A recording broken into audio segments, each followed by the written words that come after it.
وہ ایک عمر بن خطاب رضی اللہ تعالیٰ عنہ کے دور خلافت کا واقعہ رات کے وقت میں، اور وہ جو دودھ میں پانی ملانے کا واقعہ ہے نا، ایسا نہیں ہے، ہوائی واقعہ نہیں ہے سیرت کے اندر، حضرت عمر کی سیرت میں واقعہ لکھا ہوا ہے۔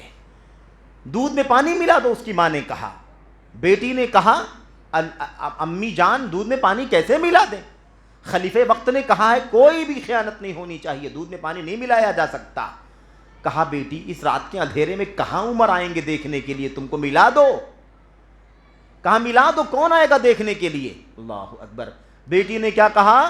بیٹی نے کہا اللہ تبارک و تعالیٰ تو ہمیں دیکھ رہا ہے، عمر دیکھنے نہیں آئیں گے لیکن اللہ تبارک و تعالیٰ ہمیں دیکھ رہا ہے۔ اور پھر یہ واقعہ جب صبح سماج علاقے میں آبادی میں پھیلا اور پتہ چلا عمر بن خطاب رضی اللہ تعالیٰ عنہ کو، تو آپ نے بلوایا، پوچھا معاملہ کیا ہے، پورا واقعہ انہیں معلوم ہوا، انہوں نے بلوایا اور بلوا کر کے اپنے بیٹے حضرت عاصم سے اس کا نکاح کر دیا۔ حضرت عاصم سے ان کا نکاح کر دیا۔ اور پھر وہ وقت بھی آیا جب خلیفہ عمر بن عبدالعزیز رحمۃ اللہ علیہ، جس کا نام سب لوگ جانتے ہیں نا، اس خاتون کو، اس بچی کو عمر بن عبدالعزیز کی دادی ہونے کا شرف ملا، اور عاصم کو ان کے دادا ہونے کا شرف ملا، تو انہی کے خاندان کے عمر بن عبدالعزیز رحمۃ اللہ علیہ۔ دیکھا آپ نے بیٹی کا کردار کتنا عظیم رہا۔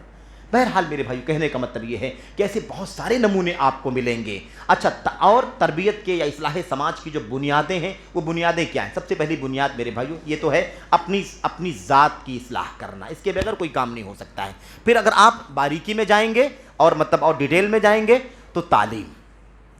ایک خاتون اگر دین کا علم رکھنے والی ہو تو اپنی ذات سے بھی جہالت کا خاتمہ کر لے گی، علم والی ہو جائے گی، تربیت یافتہ ہو جائے گی، اور اس کے ذریعے سے پھر وہ اور سماج کے اندر جہاں بھی ضرورت ہوگی وہ دین کے تعلیم کا کام کر سکتی ہے۔ اور یہ اصلاح سماج کی ایک اساس اور بنیاد ہے۔ اصلاح سماج میں خواتین کا جو کردار ہے، اس کردار میں سب سے بڑی ضرورت کیا ہے؟ خاتون کا دینی تعلیم سے آراستہ ہونا۔ جہالت سے کبھی اصلاح نہیں ہو سکتی ہے، علم سے، تعلیم سے اصلاح ہوگی۔ اسی لیے ام المومنین عائشہ صدیقہ رضی اللہ تعالی عنہا کا کردار اس راستے سے، علم کے راستے سے کتنا بڑا ہے آپ جانتے ہیں نا۔ پوری امت میں، اور حافظ ذہبی نے لکھا ہے پوری خواتین میں عائشہ سے بڑا علم والا کوئی نہیں ہے۔ عائشہ سے بڑا علم والا کوئی نہیں ہے۔ کہتے ہیں کہ اس امت میں لو جمعہ، اللہ اکبر، کہتے ہیں اگر ساری امت کی خواتین کا علم اکٹھا کر دیا جائے اور اسے ایک طرف رکھ دیا جائے اور ام المومنین عائشہ کا علم اس کے بالمقابل سامنے رکھ دیا جائے تو تنہا عائشہ کا علم ساری امت کی خواتین کے علم سے زیادہ ہو جائے گا۔ صحابہ 150 200 صحابہ ام المومنین عائشہ سے مسائل پوچھنے کے لیے آتے تھے، خواتین مسائل پوچھنے کے لیے آتی تھیں۔ اور اصلاح سماج کے واقعات ہمارے سامنے ہیں۔ نبی کریم صلی اللہ علیہ وسلم کی موجودگی میں جب آپ باحیات تھے، خواتین آتی تھی، مسائل پوچھنے کے لیے آتی تھیں۔ باقی کے مسائل ہیں، حیض کے مسائل ہیں، نفاس کے مسائل ہیں، طہارت کے مسائل ہیں، غسل کے مسائل ہیں، وضو کے مسائل وغیرہ وغیرہ جو مسائل ہیں، ان مسائل کا جواب کون دیتا تھا؟ ام المومنین عائشہ صدیقہ رضی اللہ تعالی عنہا، جو علم انہوں نے نبی کریم صلی اللہ علیہ وسلم سے حاصل کیا تھا، اس کے ذریعے سے وہ جواب دیا کرتی تھی۔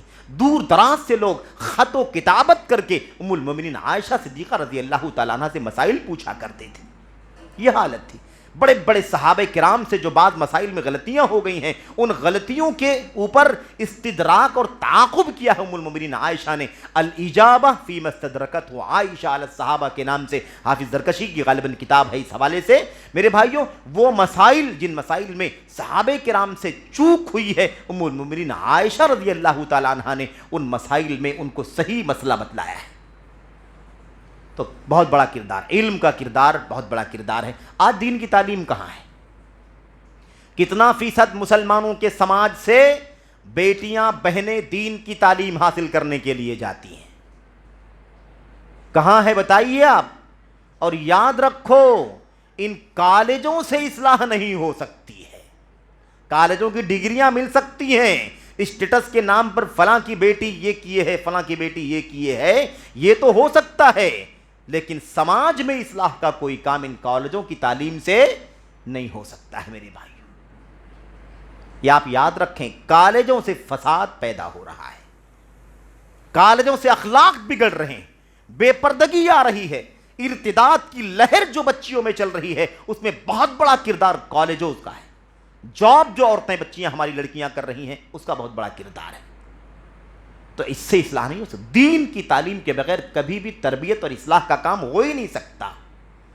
یوں قتل سے بچوں کے بدنام نہ ہوتا، افسوس کی کیا کہا، فرعون کو کالج کی نہ سوجھی۔ میرے بھائیوں، مسئلہ یہ ہے کہ آج تربیت ہم اپنی بچیوں کی کر ہی نہیں پاتے ہیں، تربیت ہی نہیں کر، دین کی تعلیم کا رجحان ہی ختم ہوتا جا رہا ہے۔ اب تو سب کے سب میرے بھائیوں عصری اسکول، اور افسوسناک میں اکثر تبصرہ بھی کرتا ہوں میرے بھائیوں کہ جو مدارس کے اندر یا مکاتب کے اندر خالص دینی تعلیم ابتدا ہی سے بچیوں کو پڑھائی جاتی تھی، اس کا بھی رول دھیرے دھیرے ختم ہو رہا ہے۔ سب تو انٹرنیشنل اسکول بن رہے ہیں، سب تو گلوبل اسکول بن رہے ہیں، سب سارا نظام جو ہے نا وہ درہم برہم کرنے کی کوشش کی جا رہی ہے۔ جو آدھا پارہ ایک پارہ ہماری بچیوں کو قرآن یاد ہو جاتا تھا، جو سیرت پڑھ لیا کرتی تھیں، جو صحابہ کرام کی زندگی کی داستانیں پڑھ لیا کرتی تھیں، جو وہ حلال و حرام جان جایا کرتی تھیں، یہ سب تو ختم ہو گیا میرے بھائیوں۔ انہیں تو کہاں موقع ملتا ہے، وہ تو سب اصلی دنیا میں زندگی گزارتی ہیں۔ بہرحال میرے بھائیوں، تو خلاصہ اس کا یہ ہے کہ اصلاح سماج کے اندر عورتوں کا کردار بہت بڑا ہے، ماں کی حیثیت سے، بہن کی حیثیت سے، بیوی کی حیثیت سے، اور میرے بھائیوں بیٹی کی حیثیت سے اپنا کردار ادا کر سکتی ہے۔ اور پھر اس کے بعد جب وہ تعلیم حاصل کر لے گی تو تعلیم حاصل کر کے ایک بحیثیت